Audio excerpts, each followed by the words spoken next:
Angin malam berdesir pelan, menyelinap di antara celah-celah ventilasi kayu jati yang sudah mulai dimakan usia.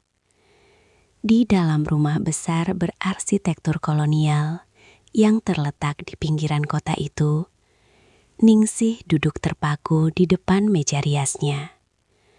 Cahaya lampu kuning temaram memantulkan wajah seorang wanita berusia 47 tahun yang masih menyisakan sisa-sisa kecantikan masa muda. Namun garis-garis halus di sudut matanya tidak bisa berbohong. Garis itu adalah peta dari ribuan hari yang ia lalui dalam ketabahan, juga ribuan malam yang ia habiskan dalam kesunyian. Sudah 5 tahun sejak suaminya, satu-satunya tempatnya bersandar, dipanggil oleh Sang Pencipta. Sejak hari pemakaman itu, rumah ini bukan lagi sebuah tempat berteduh yang hangat, melainkan sebuah kotak besar berisi kenangan yang kadang terasa mencekik. Ningsih adalah sosok yang tangguh. Ia tidak pernah membiarkan tetangga melihatnya menangis. Ia memilih menyibukkan diri di butik jahit kecil yang menyatu dengan bagian depan rumahnya. Di sana, di antara gulungan kain sutra, tumpukan benang warna-warni, dan deru mesin jahit tua, Ningsih mencoba membunuh waktu. Namun pekerjaan hanyalah tameng. Baginya, tantangan terbesar bukanlah melayani pelanggan yang cerewet atau menyelesaikan jahitan kebaya yang rumit, melainkan saat matahari mulai terbenam, ketika butik ditutup dan lampu-lampu jalan mulai menyala.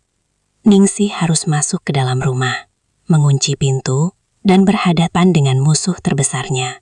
Gema suaranya sendiri.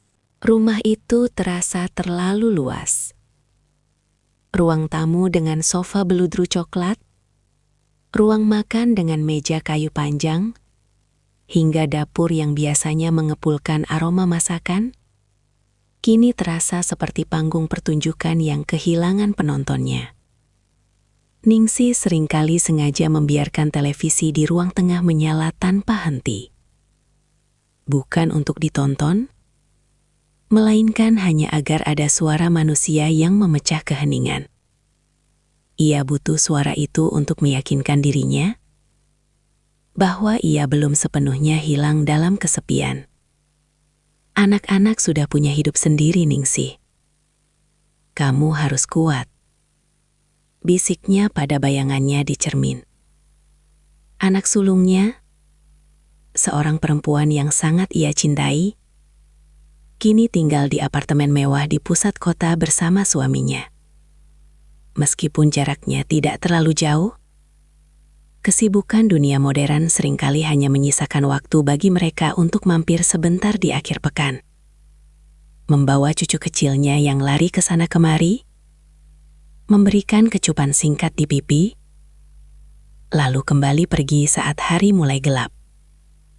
Setelah mereka pergi, rumah itu terasa 10 kali lebih sunyi dari sebelumnya. Anak keduanya tinggal lebih jauh lagi. Di luar pulau, sibuk dengan bisnis perkebunan yang tak bisa ditinggalkan. Sementara si bungsu masih mengejar mimpi di bangku kuliah kedokteran di Bandung, hanya pulang saat libur panjang tiba. Ningsih paham. Ia mengerti sepenuhnya bahwa burung-burung yang ia besarkan memang harus terbang meninggalkan sarang.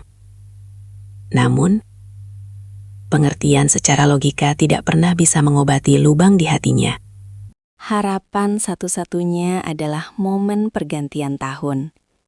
Bagi orang lain, itu mungkin hanya pesta kembang api.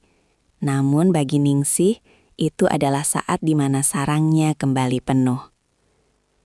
Tahun ini suasana rumah mulai terasa berbeda sejak 3 hari lalu. Suara tawa cucu-cucunya kembali terdengar di halaman. Aroma bumbu dapur khas Betawi, lengkuas, jahe, dan santan kental kembali memenuhi udara. Ningsih merasa jiwanya terisi kembali. Ia sibuk di dapur sejak subuh, menyiapkan rendang, opor, dan tentu saja camilan kesukaannya, pisang goreng hangat. Ia ingin semuanya sempurna. Ia ingin anak-anaknya merasa bahwa rumah ibu mereka adalah tempat paling nyaman di dunia. Namun di tengah keriuhan itu, ada sesuatu yang mengganjal di hati Ningsih. Hingga malam kedua setelah perayaan, ada satu sosok yang belum muncul. Bagas, menantu dari anak keduanya. Putrinya sudah datang lebih dulu bersama anak, namun Bagas tertahan di ibu kota. Sebagai seorang auditor di sebuah bank besar, Bagas seringkali menjadi budak korporasi, terutama di akhir tahun saat tutup buku. Ningsih mencoba bersikap bijak. Ia tidak ingin memperlihatkan kekecewaannya. "Tidak apa-apa, Nak. Pekerjaan suami itu ibadah," kata Ningsih saat putrinya meminta maaf karena suaminya belum bisa hadir. Namun jauh di dalam lubuk hatinya, Ningsih merasa penasaran. Bagas adalah sosok yang sangat berbeda dari menantu-menantunya yang lain. Pria itu berusia 35 tahun, bertubuh tegap, namun selalu membungkuk sopan jika berbicara. Masalahnya, Bagas hampir tidak pernah berbicara kecuali ditanya. Ia adalah pria yang pendiam, seolah-olah ada rahasia atau beban berat yang ia simpan rapat di balik tatapan matanya yang teduh. Selama bertahun-tahun menjadi mertua, Ningsih selalu merasa ada tembok yang tak terlihat antara dirinya dan Bagas. Bagas tidak pernah mengeluh, tidak pernah berdebat, dan selalu mengikuti apapun keinginan istrinya tanpa banyak protes. Namun Ningsih, dengan insting seorang wanita yang sudah banyak makan asam garam kehidupan, bisa merasakan bahwa kebisuan Bagas bukanlah tanda bahwa ia kosong, melainkan tanda bahwa ia terlalu penuh. Penuh oleh sesuatu yang tidak tahu bagaimana cara mengeluarkannya. Malam semakin larut. Di luar, suara sisa-sisa kembang api sesekali masih terdengar di kejauhan. Anak-anak Ningsih sudah mulai masuk ke kamar masing-masing setelah seharian bercengkrama. Ningsih sendiri masih duduk di ruang tengah, menatap jam dinding yang jarumnya berdetak seirama dengan detak jantungnya yang gelisah. Rumah ini kembali sunyi secara perlahan, satu persatu lampu kamar dipadamkan. Ningsih menghela napas panjang. Ia bangkit dari duduknya, merapikan toples-toples kue kering yang isinya sudah berkurang setengah. Ia merasa senang melihat rumahnya ramai, namun ia juga tahu bahwa keramaian ini hanya pinjaman.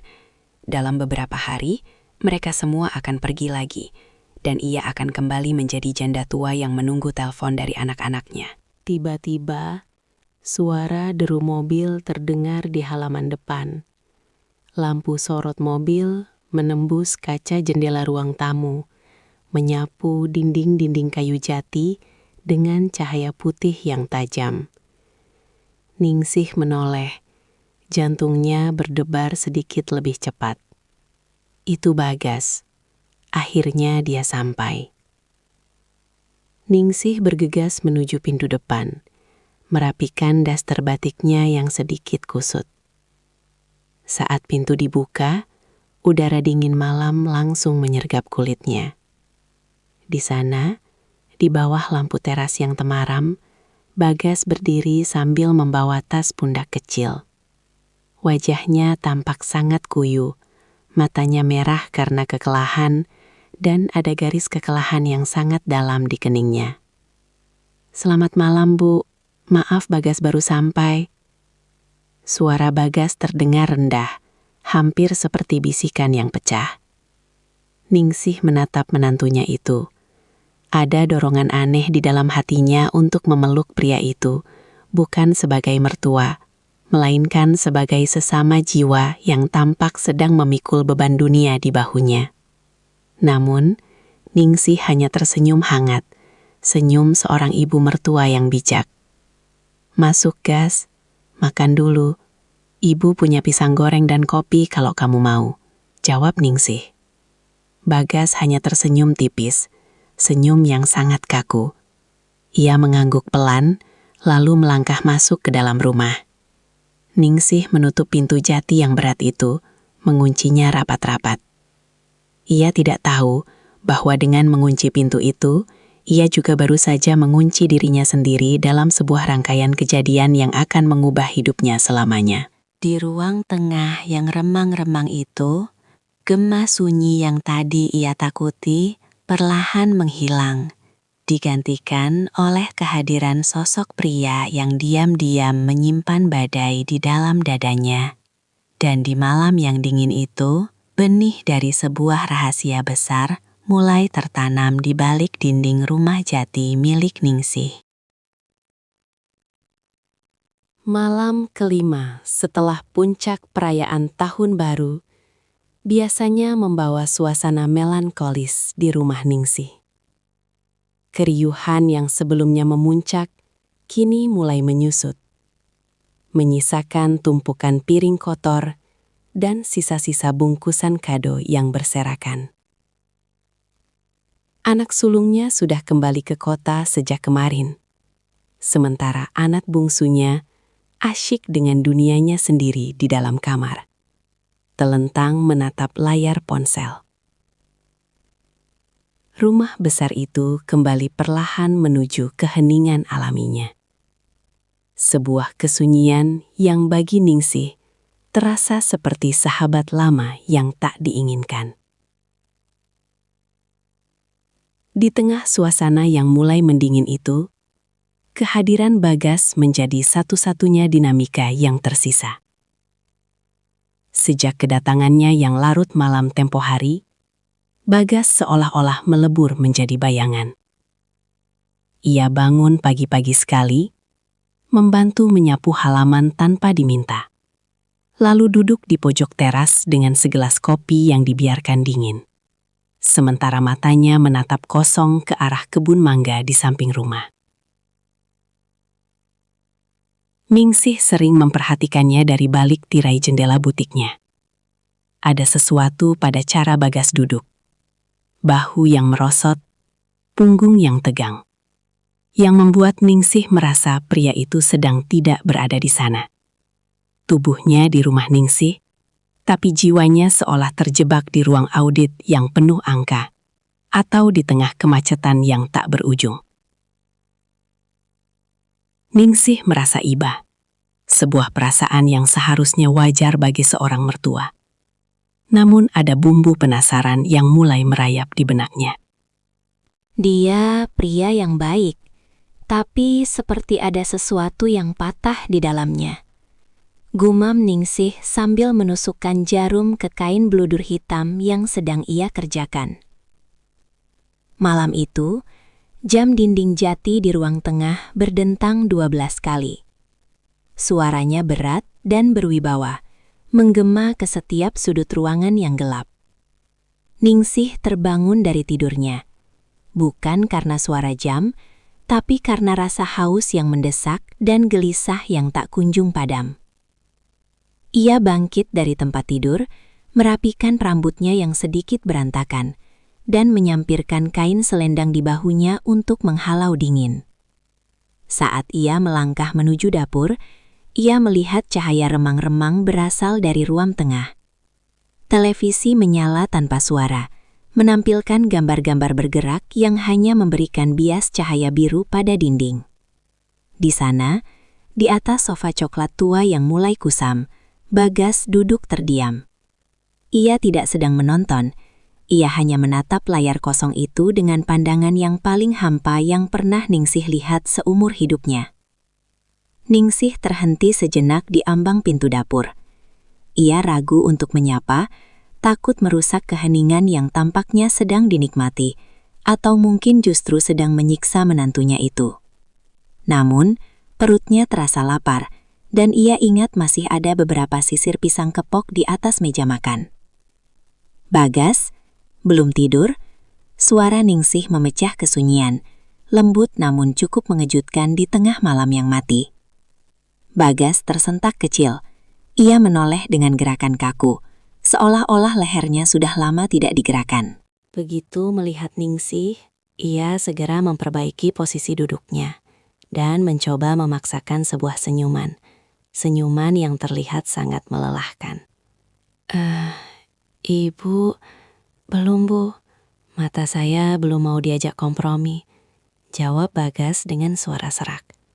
Ningsih berjalan mendekat. Ibu juga sama, haus sekalian mau goreng pisang. Kamu mau? Dari tadi sore belum makan banyak kan? Ibu lihat piringmu tadi masih sisa. Bagas tampak ragu sejenak. Namun aroma pisang kepok yang sudah ranum di atas meja seolah menjadi undangan yang sulit ditolak. Boleh Bu, biar saya bantu. Gak usah, kamu duduk saja di situ. Biar ibu yang kerjakan. Sudah biasa ibu mah, jam segini masih melek. Tolak Ningsih halus. Ningsih melangkah ke dapur, menyalakan kompor gas yang memercikan api biru di kegelapan. Ia mulai mengupas pisang, membelahnya menjadi 2, lalu mencelupkannya ke dalam adonan tepung terigu yang sudah ia campur dengan sedikit garam dan vanili. Suara desisan minyak panas saat pisang dimasukkan ke dalam wajan menjadi satu-satunya melodi di dapur itu. Bau harum pisang goreng yang manis segera memenuhi ruangan, mengalahkan bau apek debu di sudut-sudut rumah tua. Beberapa menit kemudian, Ningsih keluar membawa sepiring besar pisang goreng yang masih mengepulkan uap panas, dan 2 gelas teh tawar hangat. Ia meletakkan nampan itu di meja rendah di depan Bagas, lalu duduk di kursi rotan di samping sofa. Ayo dimakan, mumpung masih hangat.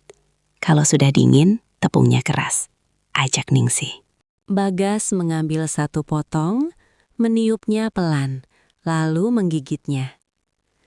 Enak Bu, pas manisnya.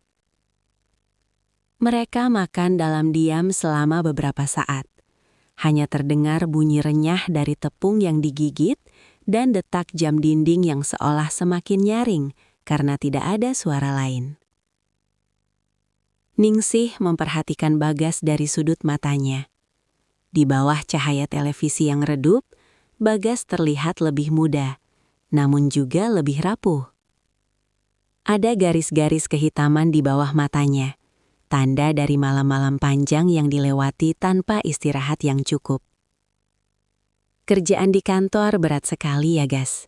Ningsih membuka percakapan dengan hati-hati. Ia tahu pria pendiam seperti Bagas butuh pancingan yang lembut untuk bisa bicara.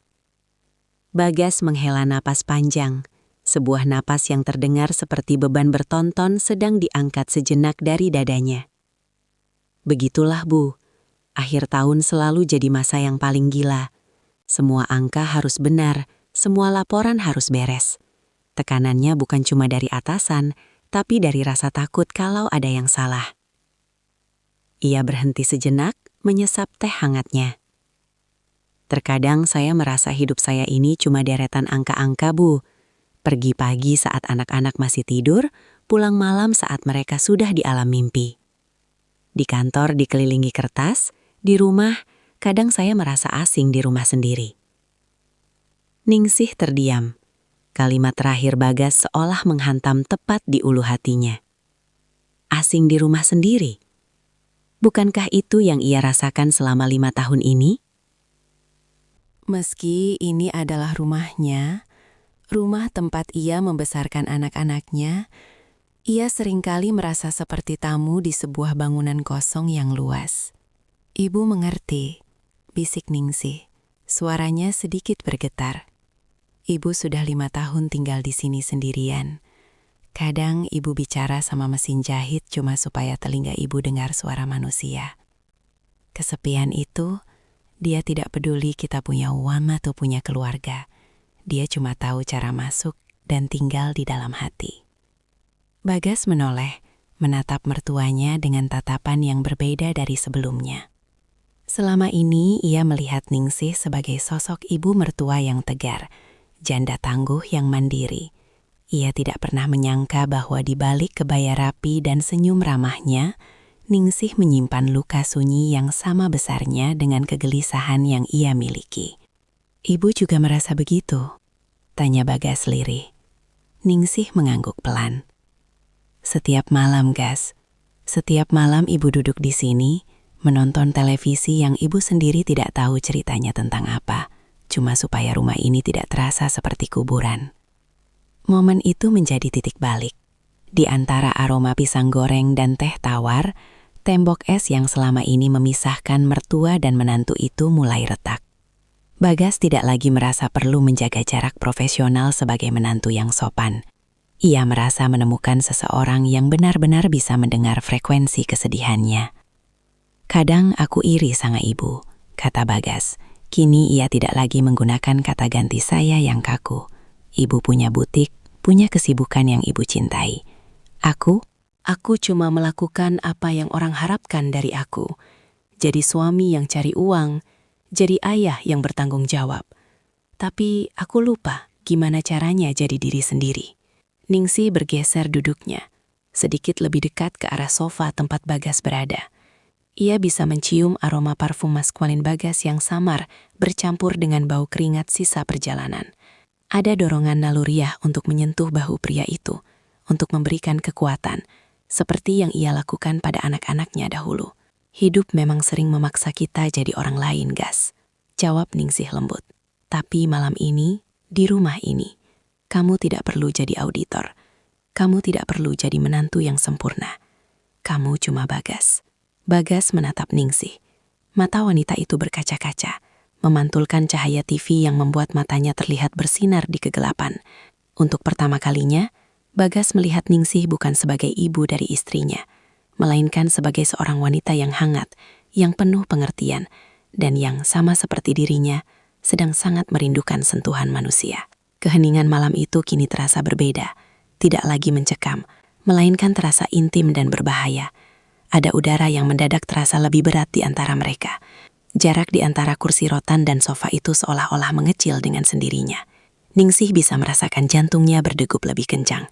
Ia tahu ini salah. Ia tahu Bagas adalah suami anaknya. Namun, rasa hangat yang menjalar di dadanya saat Bagas menatapnya dengan penuh rasa terima kasih adalah sesuatu yang sudah lama hilang dari hidupnya. Dan bagi Ningsih, di malam yang sunyi ini, rasa hangat itu terasa jauh lebih nyata daripada norma apapun yang pernah ia pelajari.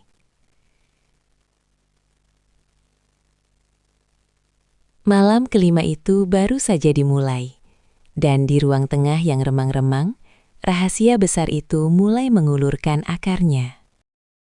Di ruang tengah yang remang-remang itu, waktu seolah berhenti berputar. Sepiring pisang goreng yang tadi mengepulkan uap panas, kini mulai mendingin. Namun udara di sekitar Ningsih dan Bagas justru terasa semakin memanas. Televisi masih menyiarkan gambar-gambar tanpa suara, membiarkan cahaya biru dan putih menari-nari di wajah mereka bergantian, menciptakan bayangan yang dramatis pada dinding-dinding kayu jati.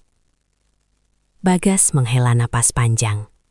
Sebuah suara yang terdengar begitu berat di tengah keheningan malam yang mati. Ia menatap gelas teh tawarnya yang tinggal separuh, seolah mencari jawaban atas kegelisahan hidupnya di dalam genangan air coklat itu. Ibu tahu tidak, suara Bagas memecah kesunyian, lebih rendah dan lebih parau dari sebelumnya.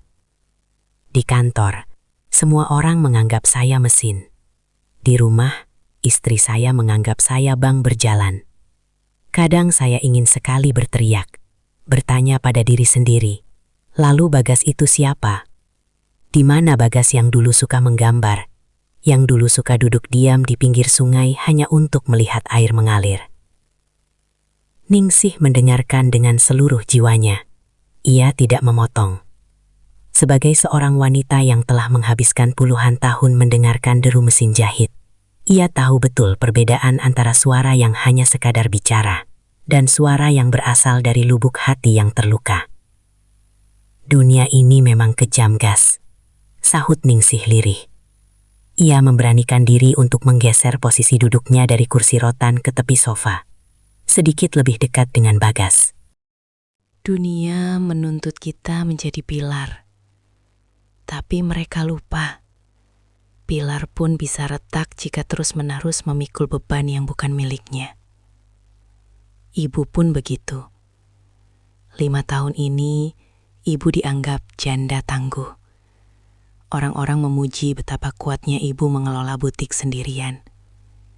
Tapi tidak ada yang tahu, setiap kali ibu mengunci pintu butik, ibu merasa seperti masuk ke dalam penjara yang ibu buat sendiri. Bagas menoleh. Jarak mereka kini hanya terpaut sekian puluh sentimeter. Dalam keremengan, mata Bagas yang biasanya tampak kaku kini terlihat basah. "Ibu tidak sendirian," bisik Bagas. "Malam ini setidaknya ibu tidak sendirian." Kata-kata itu, sesederhana apapun, terasa seperti siraman air dingin di tengah padang pasir bagi Ningsih. Selama bertahun-tahun, ia telah merindukan seseorang yang mengakui keberadaannya bukan hanya sebagai ibu atau mertua, tapi sebagai manusia, sebagai seorang wanita. Ningsih tersenyum getir. Ibu seringkali merasa iri pada kain-kain di butik itu, Gas. Mereka bisa dipotong, dijahit, digabungkan menjadi sesuatu yang baru dan indah. Sementara hidup ibu terasa seperti kain sisa yang sudah tidak punya pola lagi. Hanya potongan-potongan kecil yang menunggu waktu untuk dibuang. Bagas tiba-tiba meletakkan gelasnya di meja dengan sedikit hentakan. Ia memutar tubuhnya menghadap Ningsih sepenuhnya. "Jangan bicara begitu, Bu. Ibu adalah satu-satunya orang di rumah ini yang membuat aku merasa benar-benar pulang. Istriku." Dia baik, tapi dia terlalu sibuk dengan dunianya, dengan standar hidupnya, dengan anak-anak. Hanya ibu yang bertanya bagaimana kabarku. Hanya ibu yang menyiapkan makanan kesukaanku tanpa aku minta. Tangan Bagas yang besar dan kasar karena kerja keras bergerak ragu-ragu di atas sofa, lalu tanpa sadar menyentuh jemari Ningsih yang sedang meremas kain selendangnya. Sentuhan itu hanya sesaat, namun efeknya seperti sengatan listrik yang menjalar ke seluruh saraf Ningsih. Jantungnya berdebar kencang, sebuah sensasi yang ia pikir sudah mati terkubur bersama suaminya. Ningsih tidak menarik tangannya. Itu adalah kesalahan pertamanya. "Bagas, kita tidak seharusnya," bisik Ningsih, namun kalimatnya menggantung di udara. Ia tidak punya kekuatan untuk menyelesaikan peringatan itu, karena bagian lain dari dirinya, bagian yang kesepian dan rapuh, justru menginginkan sentuhan itu lebih dari apapun. "Aku tahu, Bu. Aku tahu ini salah," jawab Bagas. Suaranya kini terdengar seperti rintihan.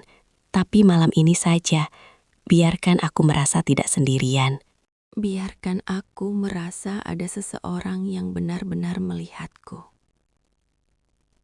Bagas menggenggam tangan Ningsih sepenuhnya. Tangan Ningsih terasa dingin. Namun bagi Bagas, itu adalah pelabuhan paling hangat yang pernah ia temukan dalam waktu lama. Ningsih menatap wajah menantunya itu. Di bawah cahaya TV yang redup, wajah Bagas terlihat penuh duka yang sangat dalam. Ningsih merasakan dorongan keibuan bercampur dengan sesuatu yang jauh lebih gelap dan mendalam. Ia mengangkat tangannya yang lain, lalu dengan lembut mengusap pipi Bagas. Kulit pria itu terasa kasar karena kumis tipis yang belum sempat dicukur. Sebuah tekstur yang mengingatkan Ningsih pada mendiang suaminya. Namun pada saat yang sama, terasa sangat baru dan asing. "Kamu anak yang baik, Gas," kata Ningsih. Meski ia tahu kata anak kini sudah tidak tepat lagi digunakan. Bagas memejamkan matanya, menikmati belayan tangan Ningsih yang halus karena sering menyentuh sutra. Ia merasakan kedamaian yang aneh. Seolah-olah semua laporan kantor, semua tuntutan istri, dan semua kebisingan dunia mendadak lenyap. Yang tersisa hanya mereka berdua. Dua jiwa yang tersesat di tengah malam yang sunyi. Di sebuah rumah tua yang penuh dengan gema masa lalu. "Ibu," Bagas berbisik. Lalu perlahan ia mendekatkan wajahnya. Ningsih bisa merasakan nafas Bagas yang hangat menerpa wajahnya. Aroma kopi dan rokok samar dari pria itu terasa begitu memabukkan di tengah udara malam yang dingin. Ningsih tahu ia harus berdiri, berlari ke kamarnya, dan mengunci pintu. Ia harus memikirkan putrinya. Ia harus memikirkan cucu-cucunya. Ia harus memikirkan martabatnya sebagai seorang janda terhormat. Namun, saat Bagas menyandarkan dahinya ke dahi Ningsih, semua nalar itu seolah-olah tersapu oleh gelombang kesepian yang selama ini ia bendung. Kesunyian malam kelima itu seolah-olah memberikan izin bagi mereka untuk menjadi egois. Di rumah yang gelap ini, di mana semua orang terlelap, mereka merasa seolah dunia telah melupakan mereka. Dan karena itu, mereka bebas untuk melupakan dunia.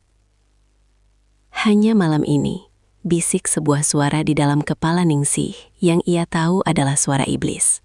Namun terdengar seperti malaikat penyelamat bagi hatinya yang hampa. Bagas tidak lagi menahan diri. Ia merengkuh bahu Ningsih, menarik wanita itu ke dalam pelukan yang erat. Sebuah pelukan yang penuh dengan keputusasaan dan rasa lapar akan kasih sayang.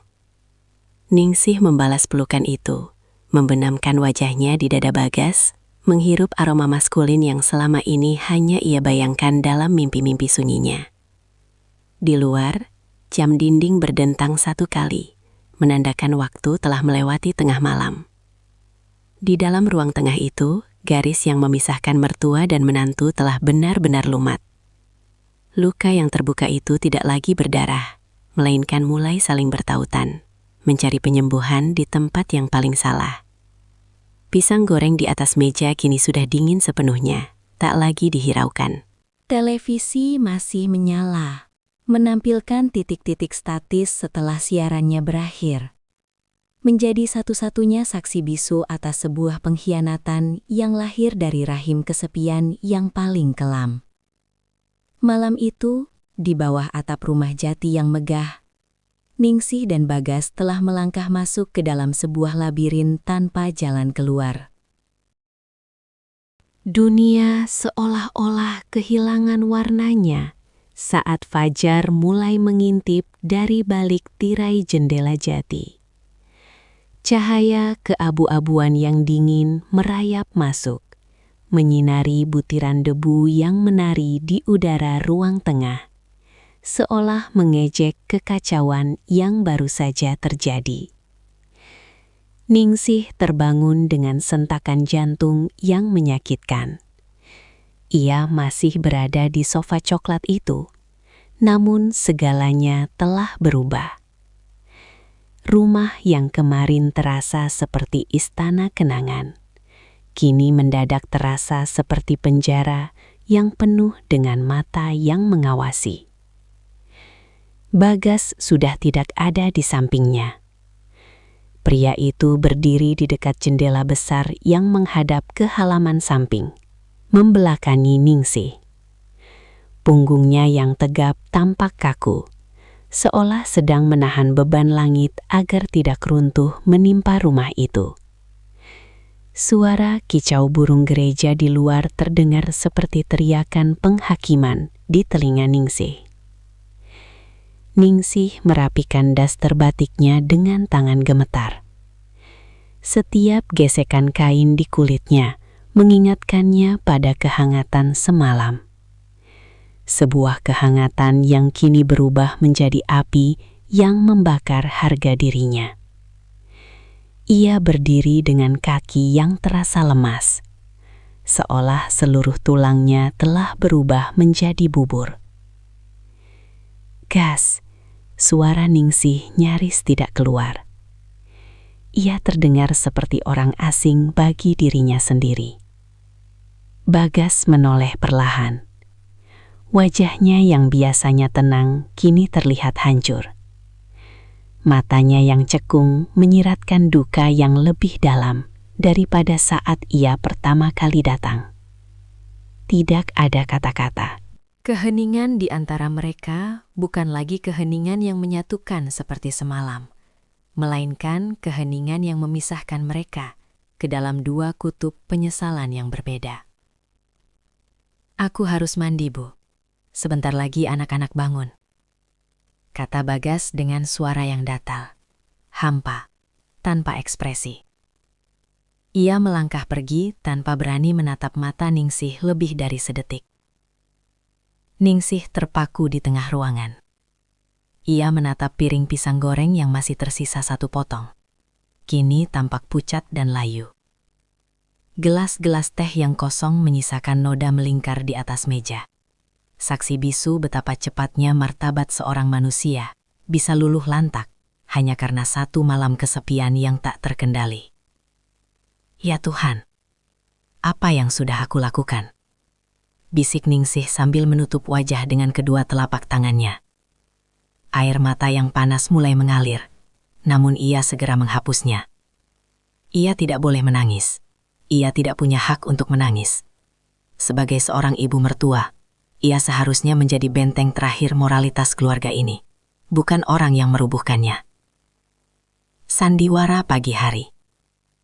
1 jam kemudian, rumah itu mulai hidup.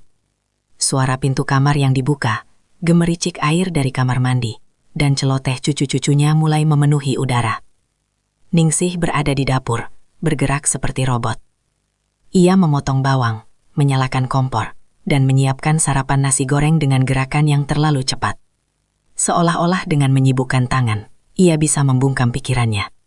Putrinya, istri Bagas, masuk ke dapur dengan wajah segar dan senyum yang lebar. "Pagi, Bu. Wah, baunya enak sekali. Ibu kok rajin banget sih? Padahal semalam kayaknya ibu tidur larut ya." Jantung Ningsih seakan berhenti berdetak sesaat. Ia membelakangi putrinya, pura-pura sibuk mengaduk nasi di penggorengan. "Iya, Nak. Ibu cuma mau memastikan kalian sarapan enak sebelum nanti bersiap-siap pulang." "Bagas mana, Bu? Tadi aku bangun dia sudah tidak ada di kamar," tanya putrinya sambil mengambil gelas untuk membuat kopi. Tadi ibu lihat dia di depan, mungkin cari udara segar," jawab Ningsih. Suaranya terdengar kaku di telinganya sendiri, namun putrinya tampaknya tidak menyadari ada nada yang salah. Tak lama kemudian, Bagas masuk ke ruang makan. Ia sudah berpakaian rapi, rambutnya basah, disisir ke belakang, tampak seperti menantu teladan yang selalu dibanggakan keluarga. Ia duduk di meja makan, mengambil piring, dan mulai menyendok nasi goreng tanpa banyak bicara. Ningsih meletakkan piring tambahan di tengah meja. Saat tangannya bergerak, ia secara tidak sengaja bersentuhan dengan lengan Bagas. Hanya sepersekian detik, namun sensasinya seperti ledakan.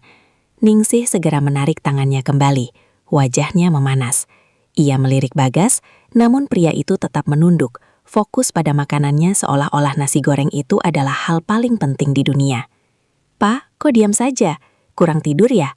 tanya sang istri sambil mengusap pundak Bagas dengan mesra.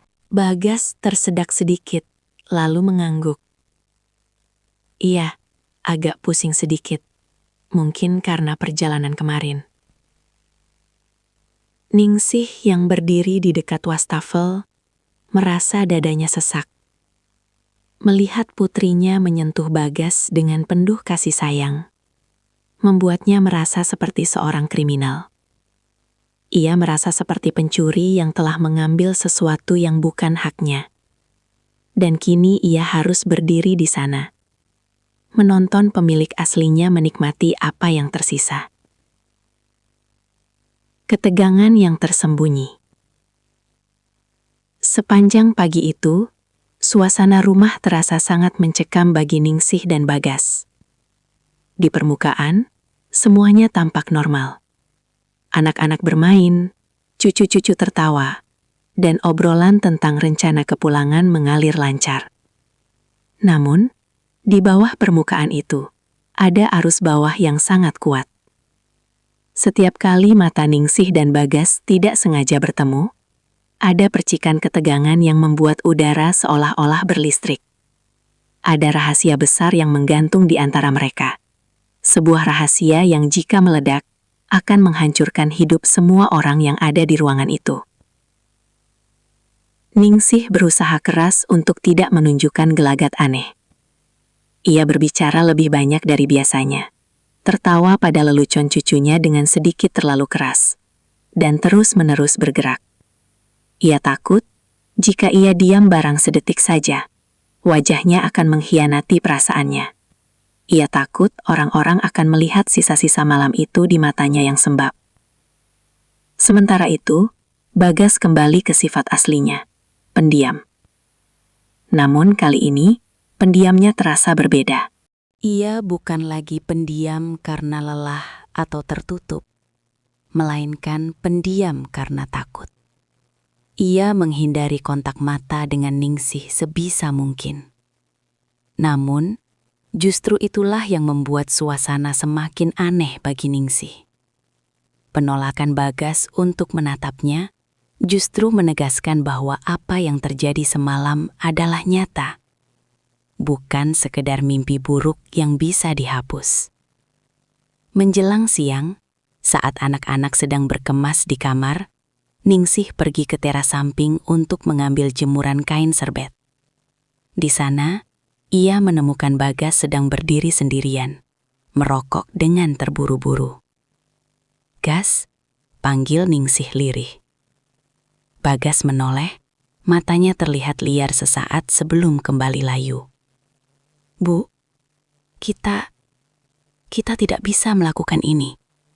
Ini salah. Ini gila. Ibu tahu, Gas. Ibu tahu," jawab Ningsih dengan suara yang hampir pecah. "Kita harus melupakan semuanya. Anggap saja semalam tidak pernah terjadi. Demi mereka, Gas. Demi anak-anak." Bagas membuang puntung rokoknya dan menginjaknya dengan keras. "Bagaimana caranya melupakan sesuatu yang terasa begitu nyata, Bu? Setiap kali aku melihat istriku, aku merasa seperti iblis.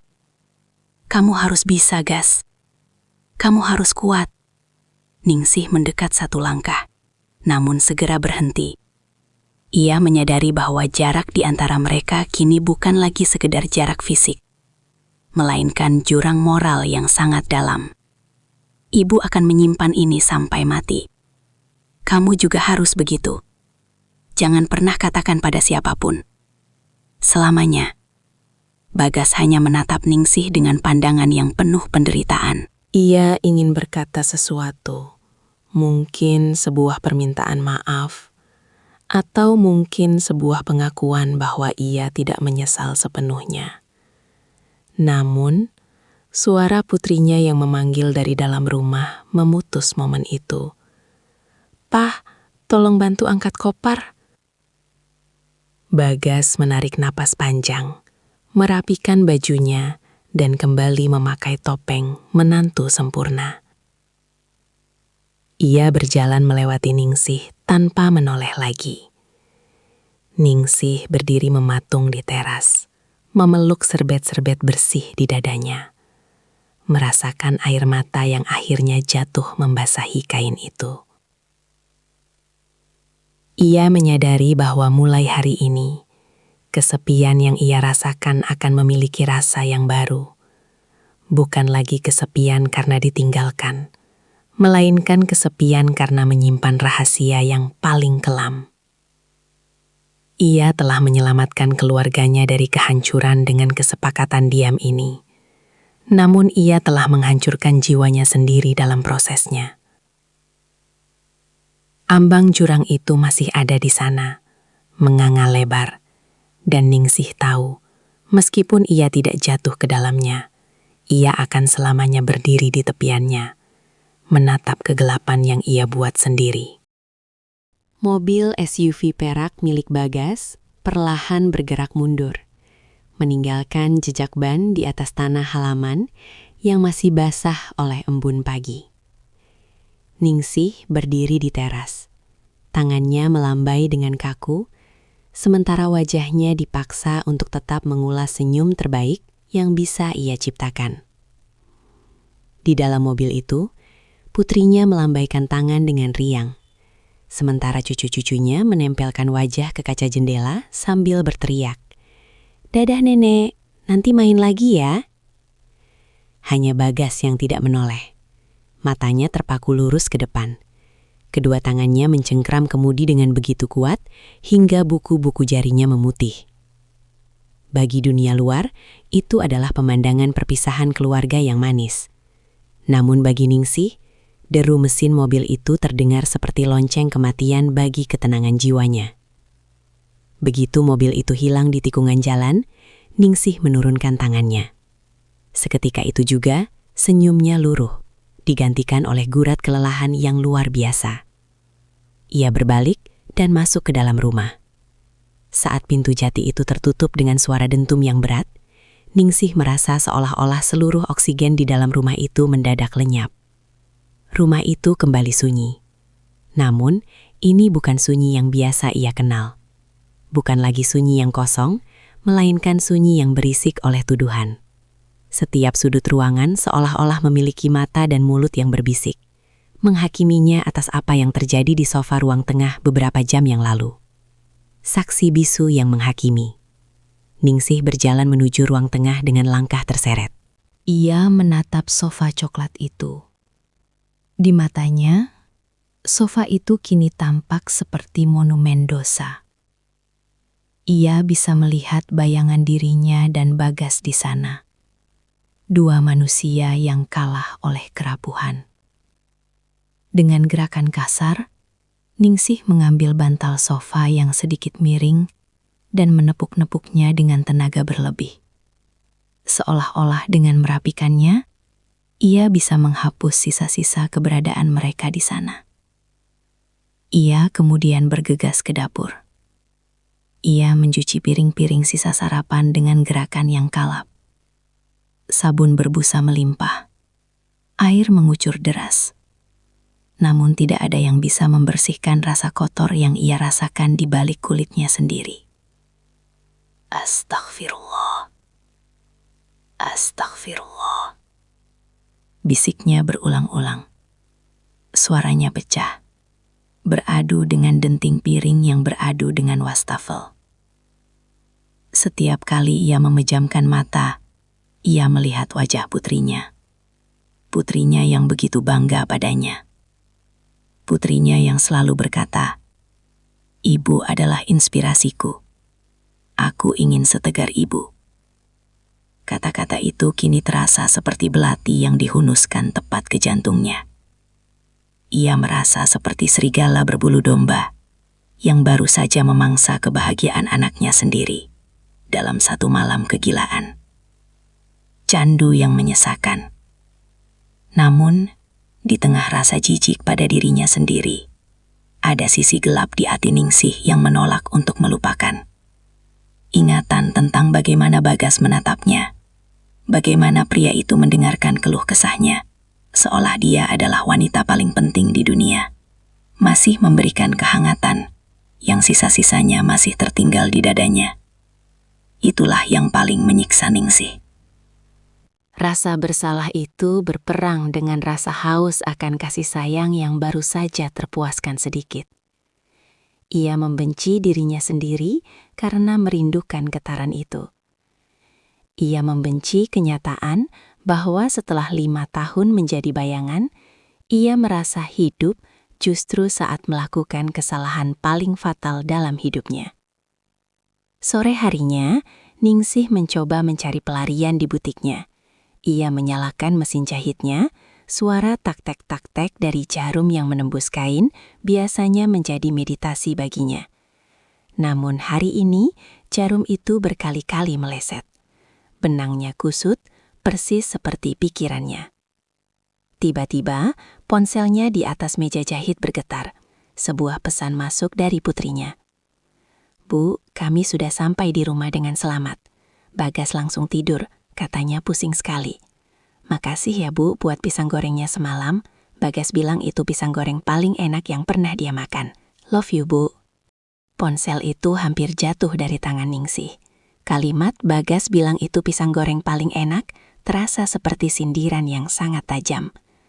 Apakah Bagas mengatakannya dengan rasa bersalah, atau apakah itu kode rahasia di antara mereka? Ningsih melempar ponselnya ke tumpukan kain sutra. Ia merasa mual. Ia merasa seolah-olah seluruh keluarganya sedang menari di atas bom waktu yang ia pegang pemicunya. Doa di atas sajadah yang basah. Malam tiba dan ketakutan Ningsih memuncak. Ia tidak berani duduk di ruang tengah. Ia mengunci diri di kamar, menyalakan lampu seterang mungkin, seolah-olah cahaya bisa mengusir bayang-bayang dosa. Ia mengambil air wudhu, membiarkan air dingin membasahi wajah dan lengannya, berharap kesucian air itu bisa meresap hingga ke jiwanya yang menghitam. Ia membentangkan sajadah, mengenakan mukena putihnya, dan mulai bersujud. Dalam sujud yang panjang itu, pertahanannya runtuh. Ningsih terisak hingga bahunya berguncang hebat. Di atas kain sajadah itu, ia mengadu pada Sang Pencipta. Ya Allah, hamba adalah wanita yang lemah. Hamba tersesat dalam kesepian hamba sendiri. Cabutlah rasa ini ya Allah. Jangan biarkan hamba menghancurkan darah daging hamba sendiri. Tangisnya pecah di tengah kesunyian kamar. Ia memohon ampunan, namun di saat yang sama, ia merasa tidak layak untuk dimaafkan. Ia membayangkan wajah almarhum suaminya. Ia membayangkan betapa kecewanya sosok pria yang fotonya masih terpajang di ruang tamu itu, melihat apa yang istrinya lakukan dengan menantunya sendiri. Luka batin itu terasa sangat nyata, seperti luka fisik yang terus mengeluarkan darah. Marni? Ningsih? Sadar bahwa rahasia ini adalah beban seumur hidup.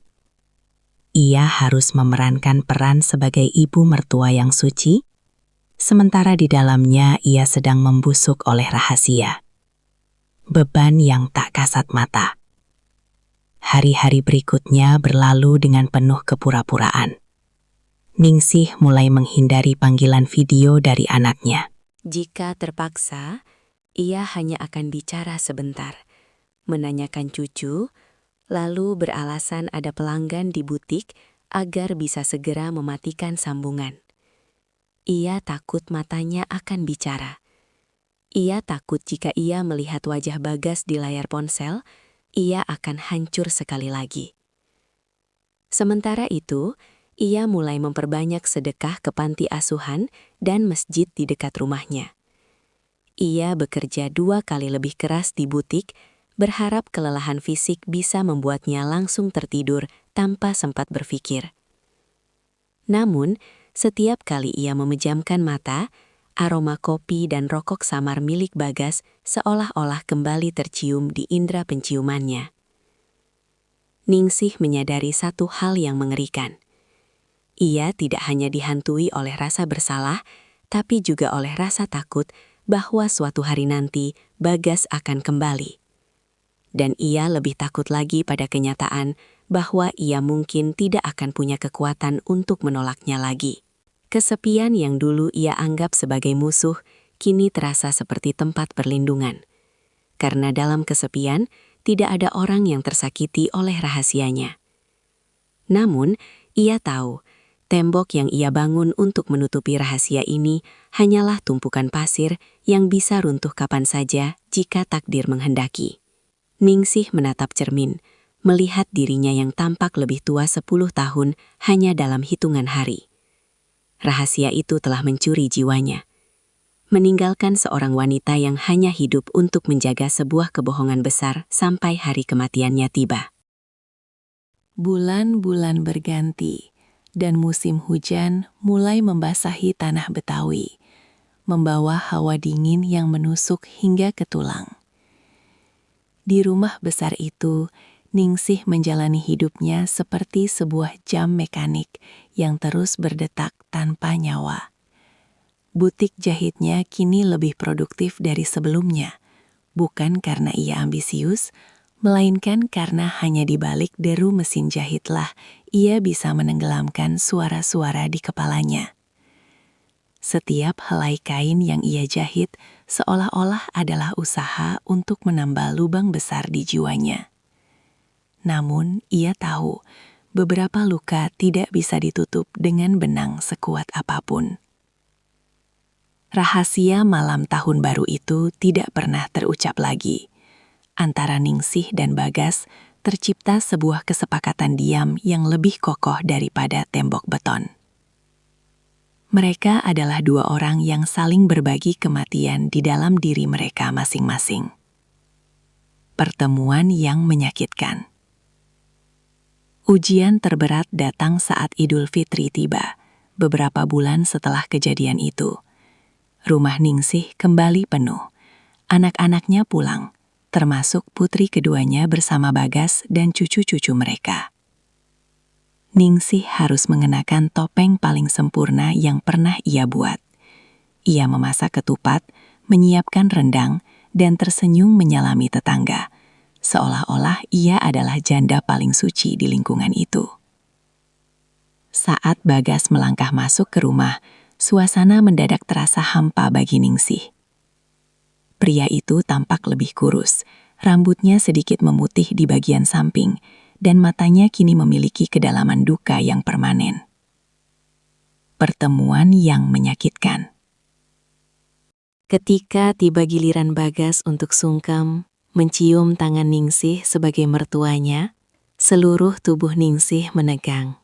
Tangan mereka bersentuhan, singkat, namun rasanya seperti aliran listrik yang membakar. Bagas menundukkan kepala sangat dalam. Suaranya bergetar saat mengucapkan kalimat formal. Mohon maaf lahir dan batin, Bu. Maafkan semua kesalahan Bagas. Ningsih menatap ubun-ubun menantunya itu. Air matanya hampir jatuh, bukan karena haru kemenangan Idul Fitri, melainkan karena ironi yang begitu pahit. Iya, Gas. Ibu juga minta maaf. Semua sudah Ibu maafkan. Semoga kita semua bisa menjadi orang yang lebih baik. Jawab Ningsih dengan suara yang hampir tercekat di tenggorokan. Di ruang tamu, di depan anak dan cucunya, mereka adalah mertua dan menantu yang saling menghormati. Namun di dalam batin, mereka adalah dua orang asing yang terikat oleh rantai dosa yang tak terlihat. Bagas tidak pernah lagi berlama-lama di dapur atau ruang tengah. Ia lebih banyak menghabiskan waktu bermain dengan anak-anaknya atau berpura-pura tidur lebih awal. Mereka saling menghindari, bukan karena benci, tapi karena melihat wajah satu sama lain adalah cara tercepat untuk memanggil kembali rasa bersalah yang menyesakkan dada. Penebusan yang sunyi. Tahun-tahun berlalu dengan cepat. Anak bungsu Ningsih lulus kuliah, putri sulungnya pindah ke luar negeri, dan Ningsih semakin menua. Rambutnya kini memutih sepenuhnya. Butiknya sudah ia tutup karena matanya tak lagi kuat melihat lubang jarum. Namun rumah itu tetap ia tinggali sendirian. Bagas, di sisi lain, berubah menjadi suami yang luar biasa perhatian. Ia seolah-olah mendedikasikan sisa hidupnya untuk menebus satu malam kesalahan itu. Ia tidak pernah lagi mengeluh pada istrinya. Ia menjadi ayah yang sangat hadir untuk anak-anaknya. Orang-orang melihat keluarga mereka sebagai teladan keluarga harmonis. Namun, setiap kali Bagas duduk sendirian di kantornya yang mewah, ia seringkali termenung menatap ke arah jendela, teringat pada aroma pisang goreng dan kehangatan yang pernah ia temukan di rumah mertuanya. Ningsih pun mencari jalannya sendiri. Ia menjadi lebih religius. Ia menghabiskan waktunya di masjid, membantu mengajar mengaji anak-anak yatim, dan menyedekahkan hampir seluruh harta peninggalan suaminya. Ia berharap Tuhan melihat usahanya untuk membersihkan noda yang tak terlihat itu. Namun setiap kali ia bersujud, bayangan malam itu tetap muncul, bukan sebagai kenangan manis, melainkan sebagai pengingat akan kerapuhan manusia. Senja yang tak terelakkan. Suatu sore di usianya yang ke-65, Ningsih duduk di kursi rotan di teras samping, tempat ia dan Bagas pernah berbicara. Ia menatap matahari yang perlahan tenggelam, mewarnai langit dengan semburat jingga dan ungu yang megah. Tubuhnya mulai sering sakit-sakitan, dan ia tahu waktunya mungkin tidak lama lagi. Telepon genggamnya bergetar. Sebuah video call dari cucunya, yang kini sudah beranjak remaja. Di latar belakang, ia melihat Bagas sedang memanggang daging di halaman belakang rumah mereka. Tampak bahagia dikelilingi anak-anaknya. Bagas sempat menoleh ke kamera, melambaikan tangan, dan tersenyum tipis pada Ningsih. Ningsih membalas senyuman itu. Di momen itu, Ningsih menyadari sesuatu. Rahasia ini telah mengubah mereka menjadi orang yang lebih baik melalui cara yang sangat menyakitkan. Mereka menjadi lebih rendah hati, lebih waspada terhadap godaan, dan lebih menghargai keluarga, karena tahu betapa mudahnya semua itu dihancurkan.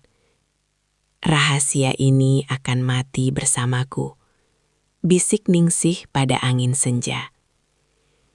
Ia tidak pernah menyesal telah memberikan kehangatan pada jiwa yang lapar malam itu. Namun, ia akan selamanya menyesali pengkhianatan yang menyertainya. Baginya, itu adalah salib yang harus ia panggul sendirian. Ia telah memilih untuk diam, membiarkan dirinya sendiri yang terbakar oleh api rasa bersalah, agar anak-anaknya tetap bisa hidup dalam cahaya kebahagiaan yang terang benderang. Penutup, Gema di Rumah Jati.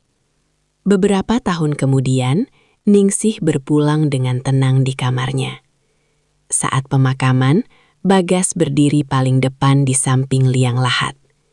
Ia membantu menurunkan jenazah mertuanya itu dengan tangan yang gemetar hebat.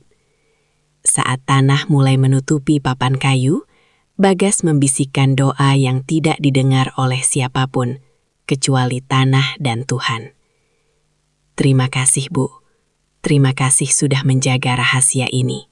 Dan maafkan aku, isaknya pelan, tertutup oleh suara talqin yang dibacakan Ustadz.